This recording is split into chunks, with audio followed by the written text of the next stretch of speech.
the league leaders right now, the team that have won 6 of their first 7, the team that have only conceded 2 goals. And to go along with their form, Ryan has written an article at ESPN.com ranking the reasons why they are where they are. Before we get to any of the gents, I want to hear from Arne Slot, who's come in with a difficult task. How do you replace Jurgen Klopp? Well, he's done all right, but how has he done it? Let's hear from the man himself. Yeah. I don't draw many conclusions to that, but it is nice. So many incredible managers have worked here, doing so many special things. The only thing is, I don't hope that the only thing where people remember me in 1, 2, 3 years, you never know how long I can be here, but if they only say, yeah, that's the manager that only won 8 out of his 9 games, I'm hoping to do more special things than winning 8 out of 9 games. But it says a lot about many things. It also says a lot about how Jurgen left this club, the squad I inherited, how much work rate the players put in, and how much my staff members are helping me to get these results. But again, hoping to do more special things than only be remembered for 8 wins out of the first 9.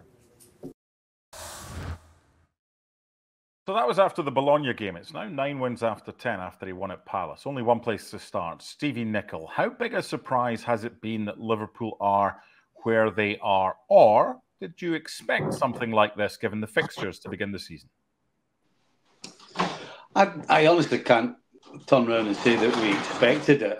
9 wins out of 10. I think most of us, including myself, we were expecting some teething problems.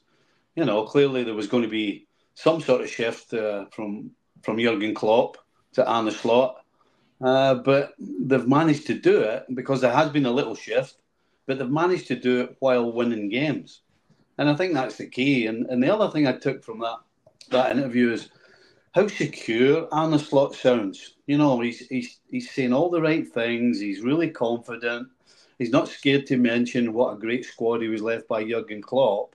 I mean, he really sounds like a guy who knows what he's doing, knows what he's talking about. And again, saying the right thing. You know, he doesn't want to be remembered for a good start. He wants to be remembered for what happens at the end of the season when they're picking up trophies. So, yeah, I was very impressed with that interview for sure. Ryan, with regards to your article, you're basically ranking the reasons why, and that's a very difficult sentence to say because it can get dangerous if you get that one wrong and maybe get taken off air. But when you rank the reasons why, you've got 4 in particular. The foundation was in place, the schedule to begin the season, the defence, and also they figured out how to slow down. So is that your 1, 2, 3, 4 in that order, or is that just 4 topics that you've gone on to discuss in your article? If it was just 4 topics, it'd be a pretty disingenuous headline, I think. So, yeah, I think that's the order I would put it all in. I mean, Slot himself said it. I think it's easy to forget because the end of the season was kind of just super disappointing, and it sort of felt like they collapsed, but they really just had a couple of games at the end of the year where they created a ton of chances and just didn't score. But, like, Liverpool was the favorite to win the Premier League. They were in first in April as of last year. And it's basically the same group of players that did that, other than basically Ryan Gravenberch is playing every minute of every game, which has been a huge addition. But otherwise, it's not a very different team. So the main thing is that these are just really good players that are capable of performing at a high level. And I think after that, the defense, 2 goals is the second fewest ever allowed through this many games in the Premier League. And like the Slot, sorry, I'm losing my train of thought. Slot also like changed the way the team played. They've slowed down a lot and controlled games better, but at the same time, the schedule is quite easy. And if you actually look back at the schedule, they won 1 more point last season against these same games than they have this season. So it's a confluence of a bunch of different things, but this same group of players played basically at the same level against these same teams last year. Right, LME, we've put our little boffins behind the scenes to good use. First of all, we said, right, we need you to come up with 2 full screens full of graphics as to Liverpool's form so far and also their fixtures to come. But they've excelled themselves. And it's like one of Stevie's kits in the 1990s. As we see the games that they have played so far, look at that background. I mean, that's choice. The only thing that's missing is the Candy sponsor logo to get the jersey. They lost a game that probably wasn't the easiest there because they've gone to Milan and won. They've gone to Old Trafford and won, although what that means these days, it probably isn't the same as it used to be. So bearing in mind that, I want to have a look at the next 10 because that's more of a narrative. That is, some would say, a cupcake schedule. That is not. But the way they're playing, they're not going to fear anybody here, are they? No, they're not going to fear anybody. And I echo, by the way, the sentiments of these graphics. I feel like if Nintendo made a video game, this would be it right here. But well done to our team for making it happen. But let's focus on this right now, because these next 10 fixtures, per a lot of statistical data, is the toughest run out of anyone, specifically between this international break and the next one. And then, as you can see in the graphic after that, this is difficult. And as Ryan said, like, one of the, focal points that we have to talk about is that this schedule has been relatively easy in comparison to everybody else. If I just use Unai Emery with Arsenal as an example, he won 8 from his first 10 matches, and then things began to falter. And again, there are similar themes because he had to take over somebody as legendary as Arsene Wenger, and in this case, somebody as notable and identifiable and as legendary to many Liverpool fans, I'm not going to argue there, as Jurgen Klopp. This is a very difficult schedule right here. But what I like from Arne Slot, and I think Stevie really alluded to it in that interview, is that he has brought confidence, control, and developed a lot of really great, the players that they already had, as Ryan was talking about, he's made them not just better, but more accustomed to what we're seeing. Ibrahim Konate, after coming on at halftime in the opening game, has started every single game, has won more aerial duels than most center-backs in the Premier League. Gravenberch, of course, he leads the team in interceptions and recoveries and has played every minute, as Ryan mentioned as well. Trent Alexander-Arnold, who was asked to do a lot by Jurgen Klopp, now is simplifying his game more and returning more as a right back.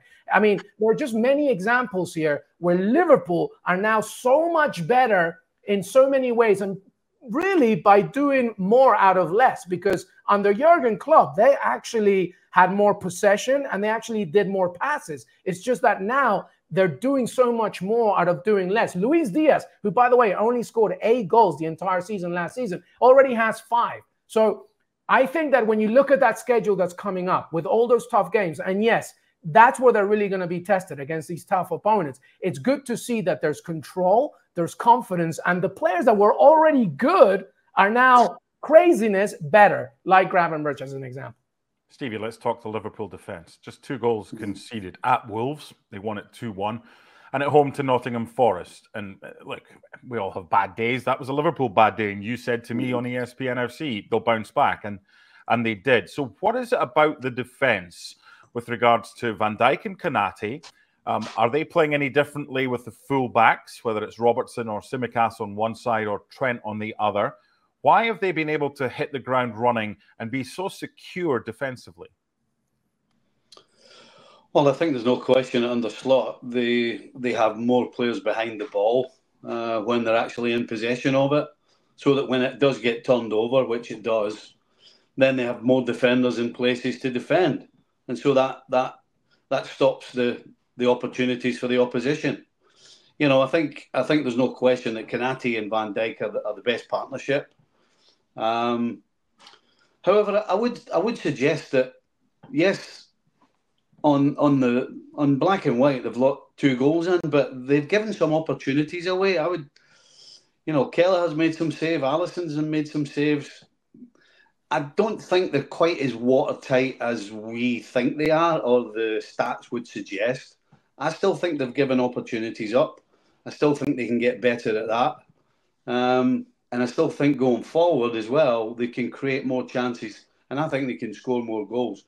Now, I'm maybe looking at this from a nitpicking point of view, but that's what you have to do. To win the championship, you have to get things right every time. You can't just turn up and hope that one day you give loads of chances away and the opposition don't take them. So, yes, Liverpool have defended well to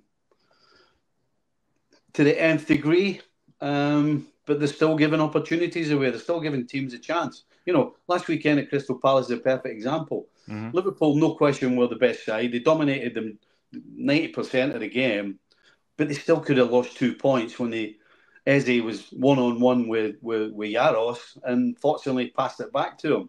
You know, so I'm coming from a point of view where, yes, I think we can pat them on the back, but to win the title and get it off City and to get past Arsenal as well, they're going to have to be still another little bit better than they are. Yes, they've been good, but they still have to be better. And I still think there's a lot more. I think the possibility of Liverpool being better in both areas is there. This stretch of games is going to show us whether they actually will be better. Because right now, I think they're still in a certain gear. I hope and I expect them to have another gear. Mm-hmm. But we're going to find out with this 10-game stretch exactly, well, how many gears they've got. When you won those titles with Liverpool, Stevie, when did you feel that the momentum was at its maximum? How many kind of games or months or weeks into the season did you feel, yeah, we're flying? Well, I think it takes 3 or 4 games, and then you realise, right, we know what we're capable of here.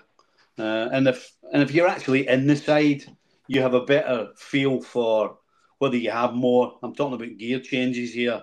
You know, when you're actually playing, you can feel whether, because you know the players around you, you know yourself what you're capable of or what your best is. You know what everybody around you is capable of and what their best is, and so the players will have a better idea of whether they're at their peak yet or whether there's still a lot more to come.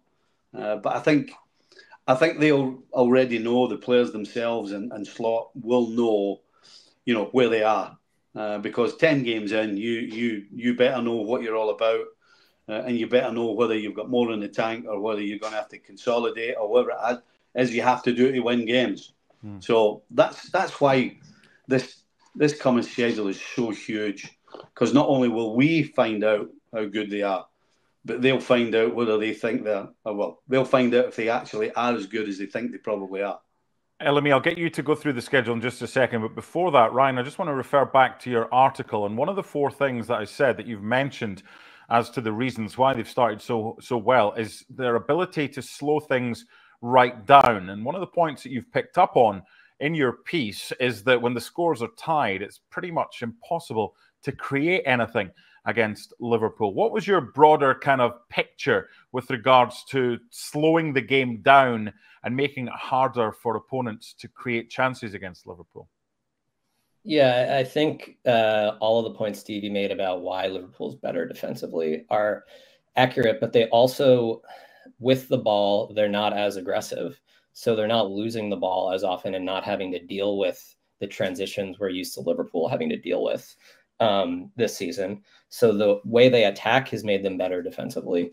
And then I think, like, it's interesting, the guys pointing out how calm Slot seems, and going from the Klopp era, which is, you know, heavy metal football, almost like it doesn't even matter what the score is. Like, we're just going to try to create as many chances as possible. We don't care if the ball is going up and down the field. We know we're better than you in these open moments.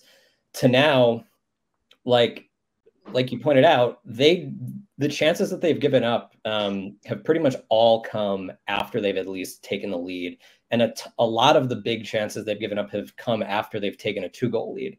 So to me, it feels at least a little bit like they are trying to manage the games to the scoreline. At even scorelines at full strength, they've been basically just like as good as any team can be in the Premier League in terms of like looking at the balance of chances through expected goals or shots, whatever you want. And then it's a little worse after that, but it does seem a little bit like that is by design, because it seems like Slot is sort of trying to look at this in a way that maybe Klopp, his one fault was that he didn't really look at it as kind of a 38-game season. A lot of the time, it just felt like he was trying to maximize the game in front of him.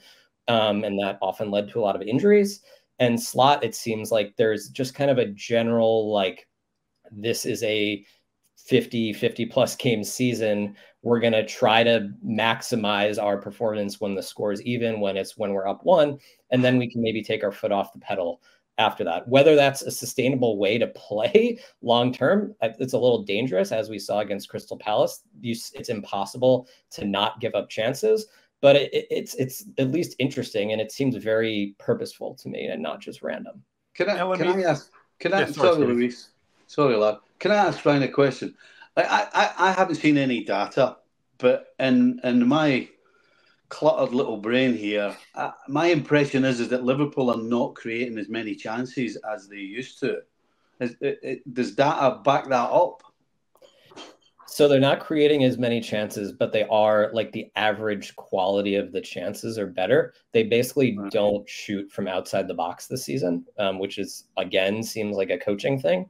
But overall, they aren't creating as many chances. But if you look at the numbers and figure out the kind of ratio between chances conceded and chances created, it's like a much better ratio than it was last year, I guess, which again seems on purpose. Yeah, a little bit of difference between what Klopp did and what Arne Slot did. Now, for the next 10 games, LME, I want you to take a look with me and everyone else as well at this set of fixtures. A few questions that you can talk about here. First one I want to ask you, LME, what's tougher, Arsenal away or Man City at home?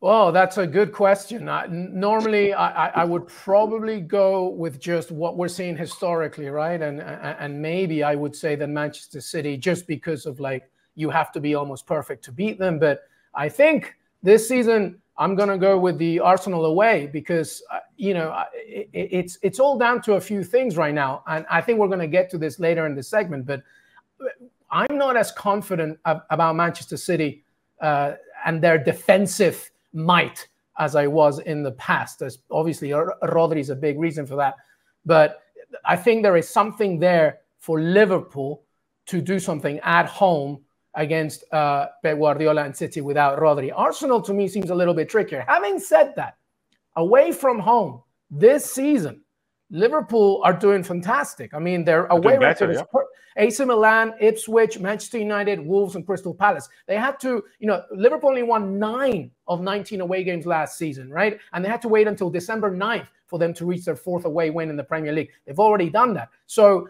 again, I go back to control and doing more from the less things that they're saying. I mean, the guys were talking about chances that they're creating, which is, less, but they're doing more so with that. I'll give you even some more stuff here. Jurgen Klopp, they had more possession under Jurgen Klopp, but that doesn't matter with Arne Slot and Liverpool because they're doing more with it as opposed to trying to keep the ball longer as well. More passes under Jurgen Klopp, but with Arne Slot, they're more accurate. So I would actually say that the Arsenal away is trickier just because I think that Arsenal under Mikel Arteta also like to play this game of control, right? Whereas Man City, really, honestly, from what I've seen, yes, they're Manchester City, and yes, they're going to give you everything, but, Fulham really should have taken care of them a little bit more in the last weekend, and that's just a little tiny example of what happens when they're defensively vulnerable, and I think that the Arsenal game away is going to be tougher.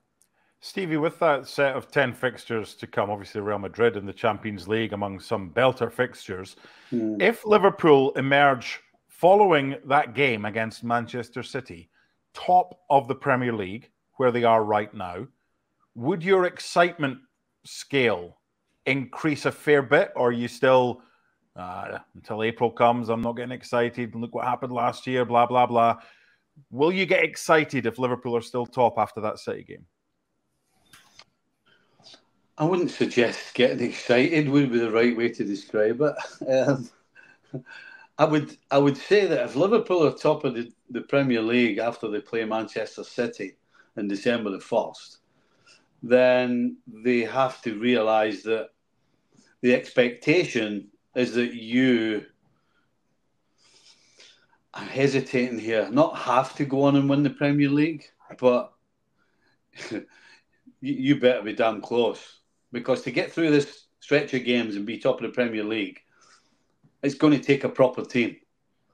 And if they do that, then the expectation should be to go and win the Premier League. But then what that does as well is it puts a little bit more pressure on. So it's kind of a strange situation, and I actually feel a little. We're talking about Arne Slot and the changes that he's making to Jurgen Klopp's team. But when we're actually watching, we've got to change, and maybe it's just me. I think a lot of particularly the away performances, and I agree with LME that the Arsenal one is going to be the tougher one of the two. Because I don't think away from home, as good as the results have been, I don't think they've been particularly they haven't been particularly fantastic to watch. I think there's it's kind of strange because you get used to Klopp's way of 100 mile an hour and getting forward and getting bodies forward and getting after it and excitement and noise and everything else, to the Arne Slot way of, we want to win games, but we're going to do it a little bit quieter, and we're going to. And it kind of makes you watch the game that way. Mm-hmm. So I don't know whether that's why I'm not quite as excited yet about 9 wins out of 10, because I don't feel myself getting excited watching them so far. Yeah, no. It's also, just to add what you said there, Stevie, very quickly, Andy, it's also the opponents, right? Like their away record, Milan was great, United, they're a mess, but it's also Ipswich Town, Wolves and Crystal Palace. That's not really telling me, wow, but it's great that it's 100%. You can only beat what's in front of you. But again, watching it from a fan point of view, from a championship point of view, what Ryan's saying is I think is probably better from a coach's point of view. Everyone's a lot more settled, everyone's a lot more organised, but there's not as many chances. But there's not as many chances on the other side. So from a winning games and winning championship point of view, that's great. But it just doesn't feel there's not the same feeling about it yet. But saying that, if they're top of the Premier League, as the question was, after beating City, they're going to have to be exciting to win some of those games. The Madrid and the City and the Arsenal and Leipzig and all of these, they're going to have to produce. So maybe it is down to the sort of easier start, certainly in the fixture list. But yeah. I still need convincing. Let me put it that way. Okay, that's fair. It's just October. There's still plenty of time left. One final question, Stevie, for you before we move on. Regarding the experience of last season and how close they came, top of the table, didn't get the job done. You've closed it out. You've been part of many Liverpool teams that have done that. Some of these Liverpool players have done it before as well. But for those that haven't, how do you go about from coming so close to getting over the finish line? Is there one thing that's the most important, apart from winning games, of course, that you experienced, or is it a kind of multitude of things? Well, I think, listen, although Klopp did win the Premier League, it was won at 100 mile an hour, and everybody's like this all the time, and it's constant, and you're doing this. Now, from my own personal experience, it's way easier and certainly more preferable to get things done in a calm manner. And that, I think, is more important under Slot than having the experience of what happened last year. I think the calm demeanour of Slot and the way the team's going about it, I think has more. There's not as big a percentage of falling off the edge of a cliff the way they did last year. Mm-hmm. Let me just put it that way. So I'm not sure that failing gives you any real experience other than maybe more desire. I just think a calm influence from the manager that then goes on to the field with the players, I think is a better recipe for success than 1,000 miles an hour and leaving gaps at the back because you're going forward and all of these sorts of things.